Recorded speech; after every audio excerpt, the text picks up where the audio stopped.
जब आत्मा शरीर में स्थित होती है तब वो 3 आंतरिक शक्तियों द्वारा कार्य करती है।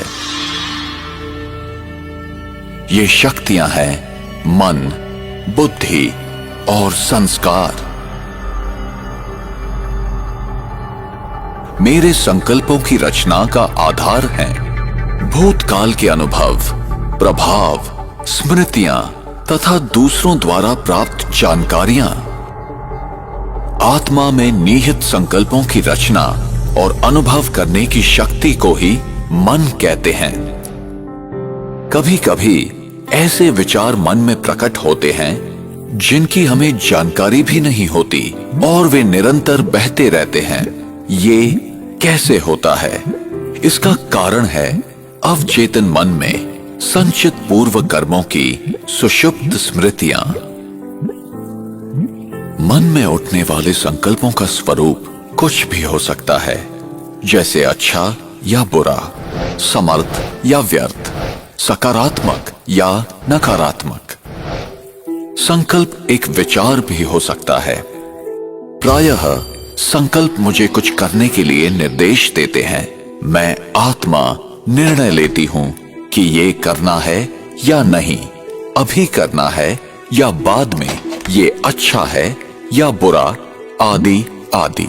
संकल्पों को निरीक्षण करने तथा निर्णय करने की आत्मा की इस क्षमता को ही कहा जाता है बुद्धि। निर्णय के आधार पर मैं आत्मा कर्म करती हूं। कर्म आत्मा में अपनी छाप छोड़ता है, जिसका प्रभाव फिर विचार शैली पर पड़ता है और इसे ही संस्कार कहा जाता है। व्यक्ति कैसे जन्म लेता है? कब भ्रूण माता के गर्भ में जीवित प्राणी बन जाता है?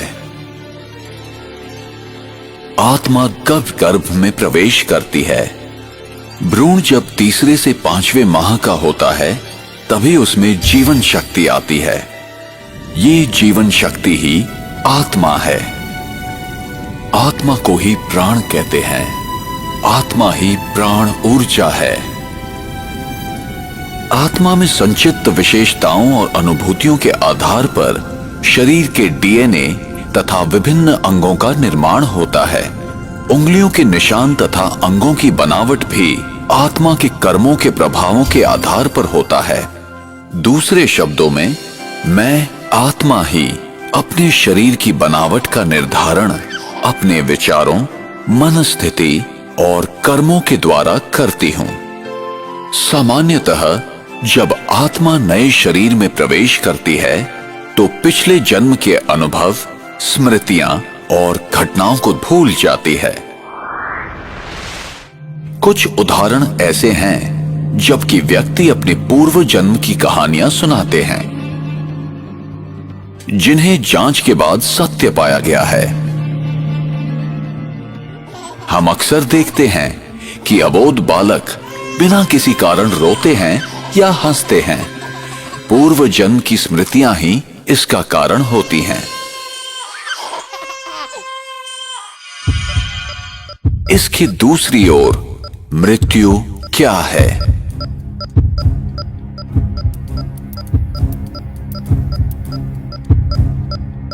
और मृत्यु के बाद क्या होता है? एक जीवित व्यक्ति कैसे मृत शरीर के रूप में परिवर्तित हो जाता है? मृत्यु वो स्थिति है जब आत्मा शरीर छोड़ देती है।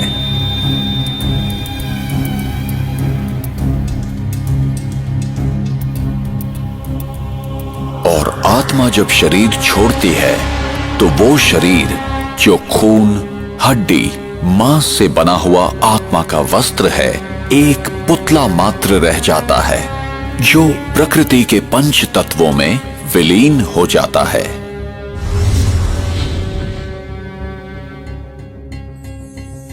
अपने पुराने शरीर को छोड़ आत्मा दूसरी माता के गर्भ में प्रवेश करती है।